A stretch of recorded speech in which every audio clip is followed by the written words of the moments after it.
Delhi Haryana BJP प्रभारी बिप्लब देव के आवास पर बैठक हुई है। 2019 में हारे हुए बीजेपी उम्मीदवारों के साथ बैठक हुई और ये बैठक डिनर के साथ हुई है। हरियाणा विधानसभा में हारे हुए उम्मीदवारों के साथ डिनर पर चर्चा हुई है। बिप्लब देव के घर पर देर रात तक ये डिनर डिप्लोमेसी चली। गुरुवार को हरियाणा बीजेपी सांसदों के साथ भी डिनर पर चर्चा की थी बिप्लब देव ने।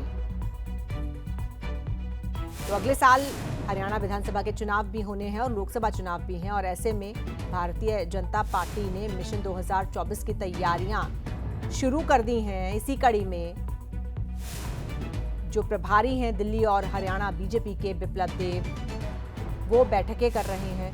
उनके आवास पर देर रात ये बैठक हुई जो कि काफी अहम बैठक थी। 2019 में बीजेपी उम्मीदवार जो हार गए थे हरियाणा विधानसभा का चुनाव, उनके साथ बिप्लब देव ने ये मुलाकात की है डिनर पर। इससे पहले आपको बता दें, गुरुवार को बीजेपी सांसदों के साथ भी मंथन किया गया था। तो बीजेपी ने पूरी तरह से चुनावों को लेकर कमर कस ली है और मिशन 2024 की तैयारियों में पूरी तरह से भारतीय जनता पार्टी जुट गई है। तो बिप्लब देव के घर देर रात तक ये डिनर डिप्लोमेसी चली, जिसमें जो हारे हुए उम्मीदवार हैं, जो विधानसभा का चुनाव, पिछला चुनाव हार गए थे, उनको बुलाया गया और उनके साथ डिनर पर मंथन किया गया। गुरुवार को हरियाणा बीजेपी सांसदों के साथ भी डिनर पर चर्चा हुई थी। और आइए चलते हैं अपने दिल्ली संवाददाता विनय सिंह के पास और ज्यादा जानकारी के लिए। विनय, सबसे पहले तो कल की जो ये डिनर मीटिंग थी उसके बारे में आपसे जानकारी लेना चाहेंगे। कौन कौन लोग इस डिनर मीटिंग में शामिल हुए और क्या जानकारी मिली है, किस तरह की चर्चा हुई, क्या बात हुई?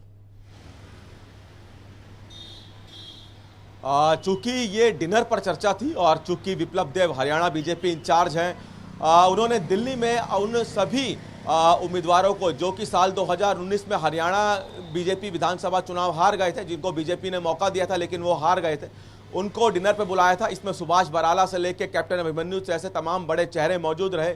और इस बैठक का और इस डिनर का मेन मकसद ये था कि साल 2024 में हरियाणा विधानसभा चुनाव फिर से आ रहे हैं, उसको लेकर तैयारियों में जुटने का संदेश यहाँ पे बिप्लब देव की तरफ से दिया गया है। और हारे हुए उम्मीदवारों को बुलाने का मकसद साफ था, क्योंकि अगर बीजेपी के उम्मीदवार हारे हैं किसी विधानसभा सीट से, तो अन्य पार्टी के उम्मीदवार वहां पे जीते हैं। तो इन सब हारे हुए उम्मीदवारों से पूछा गया कि जो उम्मीदवार वहां जीते, यानी कि जो अभी वहां पे मौजूदा विधायक हैं, उनको लेकर वहां के विधानसभा में वहां की जनता की क्या राय है, किस तरह से विधायक वहां पे काम कर रहे हैं, बीजेपी को लेकर क्या स्टैंड है वहां पर। तो ये तमाम तरह से आंकलन उन सीटों पर किया गया जहां पे साल 2019 में बीजेपी हार गई थी और आज क्या स्थिति है वहां पे ये जानने की कोशिश की है बिप्लब देव ने। और साल 2024 में हरियाणा विधानसभा चुनाव को लेकर सभी में जोश भरने का यहाँ पे कोशिश कर रहे हैं बिप्लब देव, और इसीलिए हारे हुए उम्मीदवारों को डिनर पे बुलाया और साथ ही साथ चर्चा की और ये जोश भरने की भी तैयारी में है ताकि कार्यकर्ताओं में जोश रहे अगले साल होने वाले विधानसभा चुनाव हरियाणा में। चूंकि साल 2019 में जो चुनाव हुए थे उसमें बीजेपी को पूर्ण बहुमत नहीं मिला था, इसलिए गठबंधन में सरकार बनाई। लेकिन अब जो अगले साल चुनाव है उसमें बीजेपी चाहती है ज़्यादा से ज़्यादा सीटें लेकर आए और यही मिशन बीजेपी लेकर चल रही है। इसीलिए विधानसभा चुनाव के मद्देनजर कल जो बैठक हुई वो काफ़ी अहम रही। जी बिल्कुल, आप बने रहिएगा हमारे साथ विनय। इसी बीच हमारे साथ राज ठाकुर भी जुड़ रहे हैं, जो कि हमारे एसोसिएट एडिटर हैं। राज, ये बताइए कि 2024 को लेकर किस तरह की रणनीति पर काम करती हुई भारतीय जनता पार्टी नजर आ रही है, खासतौर पर अगर कल की मीटिंग के संदर्भ में हम बात करें जो हारे हुए उम्मीदवारों को लेकर बुलाई गई थी? बिल्कुल अजीता जी, देखिए, अगर इस बैठक का आप जिक्र करेंगे तो प्राइम एग्जांपल ये बैठक है कि हारे हुए उम्मीदवारों के साथ भी बीजेपी बैठक कर पाती है और उन्हें बुलाकर उनके साथ चर्चा करती है। लेकिन इसके साथ अगर आप 2-3 इवेंट्स को जोड़ दें, जिसमें गुरुग्राम में हुई बैठक जहां पर संगठन और सरकार के लोग एक साथ थे, उसमें आपने देखा कि ओम प्रकाश धनखड़ वहां पर थे, सीएम वहां पर पहुंचते हैं, सांसद वहां पर पहुंचते हैं, विधायक वहां पर पहुंचते हैं। तो कुल मिलाकर जो संगठन और सरकार के बीच में तालमेल है वो एब्सोल्युटली फाइन नजर आता है बीजेपी में। अगर आप इसका एनालिसिस करेंगे और दूसरी पार्टियों के साथ कंपैरिजन करेंगे तो प्रमुख दलों की अगर आप बात करें तो कांग्रेस पार्टी जो संगठन खड़ा कर पाने में नाकामयाब साबित हो रही है। लगातार ये कहा जा रहा है कि ये किया जाएगा लेकिन ये हो नहीं पा रहा। जेजेपी को आप देख लीजिए, पंचायत मंत्री उनके हैं, वो संगठन को ही सीख दे देते हैं, अजय चौटाला उन्हें वापस सीख देते हैं। तो इससे एक बात तो साफ होती है कि बीजेपी क्यों और दलों से आगे नजर आती है। उसका प्राइम एग्जांपल यही कि वो लगातार बैठकें करती है और उन बैठकों में संगठन और सरकार के बीच में किस तरीके से बेहतर तालमेल बिठाया जा सके उस पर काम किया जाता है। न सिर्फ जीते हुए उम्मीदवार बल्कि जिसका जिक्र हम कर रहे थे कि हरियाणा बीजेपी प्रभारी विप्लव देव के आवास पर बैठक होती है। 2019 में हारे हुए बीजेपी के उम्मीदवारों को बुलाया जाता है, मान सम्मान दिया जाता है। दरअसल जब किसी को भी बुलाया जाता है उसे एक्सेप्टेंस की फीलिंग आती है, तो एक नैरेटिव सेट करने की कोशिश होती है और वही नैरेटिव यहाँ पर सेट करते हुए बीजेपी नजर आ रही है।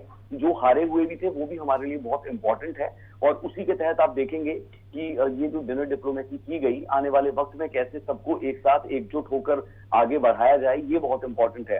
क्योंकि आप गठबंधन में सरकार चला रहे हैं, तकरीबन 40 सीटें बीजेपी जीत पाई थी, अब उस 40 को 50 कैसे करना है, यानी आपको अपने लेवल पर कैसे सरकार बनानी है 2024 में, उसके लिए लगातार काम किया जा रहा है। और दलों से किस तरह से अलग, वो भी मैंने बताया कि संगठन और सरकार के बीच में एक बेहतर तालमेल लगातार। बिल्कुल, राजधानी की सबको साथ लेकर चलने का साफ संदेश भारतीय जनता पार्टी की तरफ से दिया गया है। ये बताइए कि हारे हुए उम्मीदवारों के साथ चर्चा, क्या विनिंग प्रोबेबिलिटी तलाशने की भी कोशिश है भारतीय जनता पार्टी की?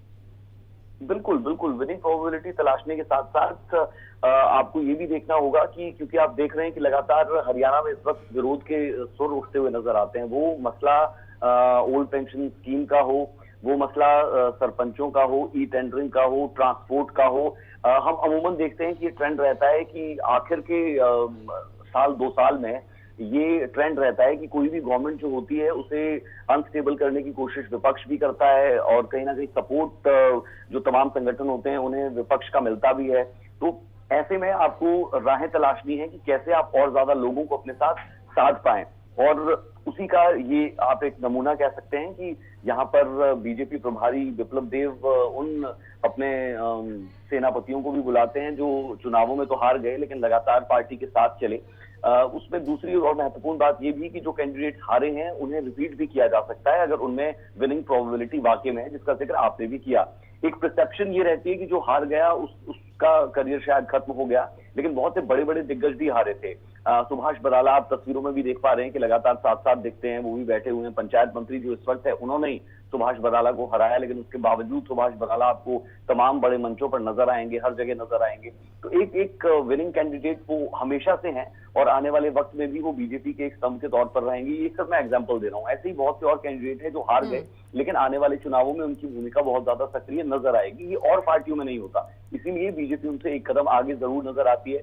मुख्य विपक्षी दल कांग्रेस पार्टी को देख लें, अगर आप शुरू करेंगे बीते तकरीबन 8-9 साल से, तो अशोक तंवर बनते हैं। उनसे पहले हमने देखा कि हुड्डा के जो करीबी थे वही अध्यक्ष थे मौलाना, लेकिन अशोक तंवर के बनने के बाद भी संगठन नहीं बन पाया। उसके बाद कुमारी सैलजा भी आती है, तब भी संगठन नहीं बन पाया। अब उदय भान है, अभी भी संगठन नहीं बन पाया, हालांकि उदय भान भूपेंद्र सिंह हुड्डा के बेहद करीबी हैं। तो ये एक ऐसा पॉइंट और एक ऐसा फैक्टर जहां पर आप अपने जो कार्यकर्ता है, क्योंकि हम देखते हैं कि यहाँ पर पन्ना प्रमुख से लेकर शुरू हो जाती है चीजें और बहुत छोटे लेवल पर, बहुत आप कह सकते हैं कि माइन्यूट लेवल पर चेकिंग की जाती है कि आपके कार्यकर्ता कितना काम कर रहे हैं, कर भी रहे हैं, नहीं कर रहे हैं। उन पर एक चेक एंड बैलेंस की जो सिचुएशन है वो बीजेपी में दिखती है और उसी का एक नमूना, एक एग्जांपल दिल्ली में भी देखने को मिला कि हारे हुए कैंडिडेट्स को भी बुला लिया गया। जी बिल्कुल राज, और कहीं ना कहीं सभी जो उम्मीदवार जो पिछली बार हारे थे उनकी उम्मीदें भी एक बार फिर से भारतीय जनता पार्टी ने इस मीटिंग के बाद बढ़ा दी होंगी। बहरहाल बहुत शुक्रिया आपका हमारे साथ जुड़ने के लिए, इस बातचीत के लिए, और विनय आपका भी बहुत बहुत धन्यवाद।